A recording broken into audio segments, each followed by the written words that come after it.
So once you have Word open, go to File, go to Open, and then what I do here on Open is I go down to Browse, and then we're going to go to the file we want to go to. I want to go to the O drive.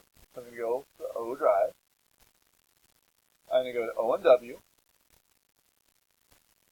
I'm going to go to AECAD.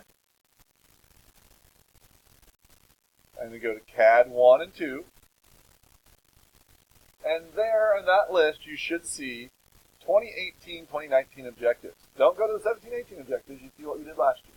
Go to 18-19 objectives and open that, and you'll see what we did this year, or what we're doing now. I'm going to go ahead and cancel because mine's already open here in the background. And when you open it, you're going to see this. If you scroll all the way to the bottom of this, you're going to see what we did that first day. Welcome back. You scroll up, you see, okay, there we did the vote problem solving. There we did the table tent problem solving. Here, oh, this is what your parents did on parent night. I gave them the spell work. Then you see our first drawing, the line circle arc drawing. And then you see these, and you see some links here. So these were the next drawings, the circle practice and OSNAP drawing. Here's the actual link to the circle practice drawing. If you hit Control and click on that, it brings you up to the YouTube video of that exercise that I made during one of the classes. That was actually in 2 parts. So there's part 1 and part 2 here of OSNAP practice, I guess. Circle was in 1 part. Scroll on up.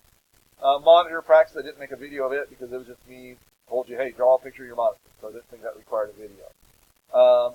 But here is the trim practice drawing. It was long. It was a little over 15 minutes, so it took a little bit longer. And there are directions also on the butterfly drawing on how to get started on it.